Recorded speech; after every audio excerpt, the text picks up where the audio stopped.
يا اهلا وسهلا. جه على بالي كده اتكلم معاكم كده كلام من القلب ليه علاقه بحاجات كتير بشوفها مؤخرا، الا وهو التخوف بتاع بدايه الدخول مثلا. حبوا بعض واتخطبوا وشافوا بعض بشكل او باخر، صالونات ولا ما صالوناتش، المهم حبوا بعض واتخطبوا وهيتجوزوا. في تخوفات عند الست وتخوفات عند الراجل. هي ممكن تسيبني وتمشي، هي ممكن بعد ما نخلف العيال تسيبنا وتمشي، هو ممكن يتجوز عليا، يصاحب عليا، يسيبني ويمشي بعد ما نخلف، بعد ما نتجوز. تخوفات بتروح كلها لحتت مش حلو. لو كملوا مع بعض بيبقوا مكملين وهما الاتنين خايفين، وخوفهم ده طالع على بعض خناقات وطالع على ولادهم نفسيا مدمرة بيكملوا بيها، او الخوف بيتحقق بالفعل وبيبعدوا عن بعض او بيوصلوا للي هم عايزين يوصلوا له. علشان زي ما احنا كده بنكون بنحط خطة وعايزين نوصل لها، فبنوصل لها بشكل كويس او بشكل وحش، فبنبقى وصلنا للي احنا خايفين منه عشان احنا مركزين فيه وبنتحرك على اساسه وهو اللي بيحركنا. طيب ده ال الاقتراح التاني. او الاقتراح التالت بتاع ان انا خايفه ان هو يسيبني او انا خايف ان هي تسيبني، فنعمل نسيطر على بعض. نسيطر على بعض ازاي؟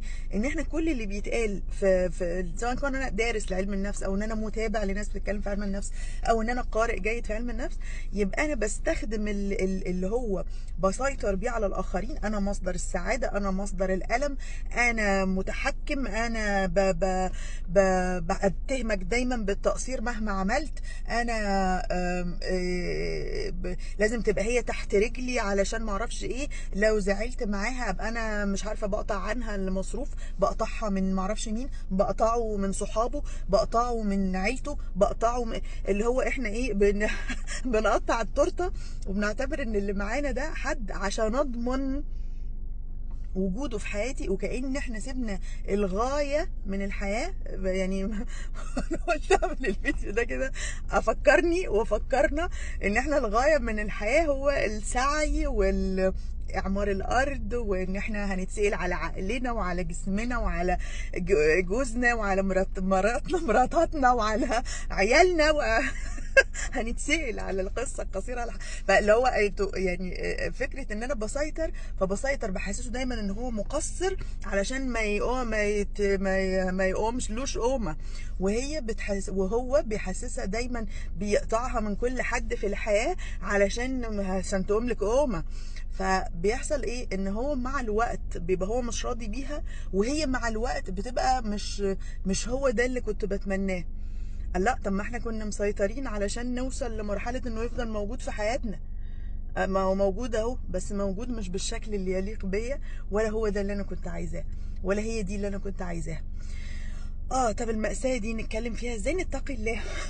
نتقي الله في نفسنا ونتقي الله في الآخرين، ونراعي نفسنا ونفسيتنا ونفسية الآخرين. نراعي، نبقى احنا ندرك ان احنا مسؤولين ونتعامل على قدر المسؤولية.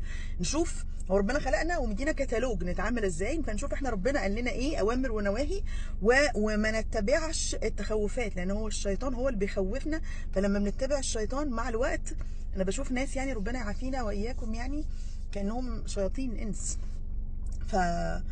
فالله لا يقدر احنا نوصل لده، مع ان النيه كانت في الاول كانت نيه طيبه، نيه ان انا عايزه اضمن الاستقرار. بس الاستقرار في دار